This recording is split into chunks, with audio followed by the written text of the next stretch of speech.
দেখেন এইটা এই নমুনা সব জালেমের ক্ষেত্রে হবেই হবে। হ্যাঁ, ক্ষমতার মাত্রা অনুযায়ী হবে, কোনো ক্ষেত্রে বেশি কৌশলী হলে গোপনে হবে, আর না হয় প্রকাশ্যে হবে, কম হবে না তো বেশ হবে, কিন্তু হবেই হবে। এই ফেরাউনের এই আয়াতের এই নমুনা আল্লাহ তাআলা আমাদের জন্য চিরজীবন সব জালেমের ক্যাটাগরি বুঝার জন্য দিয়েছেন, সব জালেমের ক্যাটাগরি বুঝার জন্য। দেখেন এই ক্ষমতার মোহে পড়ে, লোভে পড়ে, উচ্ছ্বসিত হয়ে কোন যুবক যদি এই ধরনের কাজ করে থাকে, জিনা, ব্যভিচার, ধর্ষণ, তো তার পরিণামটা কত ভয়াবহ হতে পারে সেই কয়েকটা পরিণাম আমি বলবো। এক নম্বরে আসেন, যদি দুনিয়াতে শরঈ আদালত থাকতো, শরঈ কি থাকতো? আদালত থাকতো, তাহলে শাস্তিটা তার কি হইতো এটা নবীর থেকে শুনি।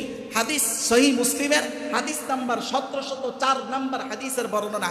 নবী বলেন, আল বিকরু বিল বিকরি, যদি জিনা, ব্যভিচার, দর্শনটা যদি অবিবাহিত কোনো পুরুষের দ্বারা হয়ে থাকে, অবিবাহিত, আল্লাহর নবী বলেন তার শাস্তি হলো জালদু মিআ ওয়া তাগরিবু আমিন।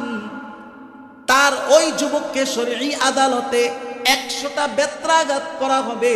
এইবার বেত্রাঘাত বললেই আপনি বুঝবেন আপনার ডেঙ্গা ওগরের যে বেত, ওই বেত আসলে ওই বেত না, চাবুকের বেত, চাবুকের যেই বেত, আমাদের চামড়ার যেই কন্ডিশন, আমারে একটা দিলে দ্বিতীয়টা দেওয়ার আগে চামড়া ফেটে যাবে, ওই রকম 100টা, কয়টা?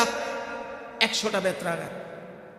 ওয়া তাগরিবু আমিন, আর 1 বছরের জন্য দেশান্তর, অর্থাৎ এলাকা থেকে বের করে দিবে, 1 বছরের মধ্যে সে এলাকায় ফিরে আসতে পারবে না। এইটা হলো তার শাস্তি। ভাই, এটা কোন পুরুষ যে কি করে নাই আর বিবাহ করে নাই? কোন পুরুষ যে বিবাহ করে নাই? আর বিবাহিত পুরুষ যদি এই কাজ করে, আল্লাহর নবী বলেন আত-তাইয়িবু বিত-তাইয়িবি জালদু মিআতিন ওয়ার রাজমু। আল্লাহর নবী বলেন যদি বিবাহিত পুরুষ যদি ধর্ষণ করে, জিনা করে, ব্যভিচার করে, তার সর্বোচ্চ শাস্তি হলো আর রজম। রজম কাকে বলে?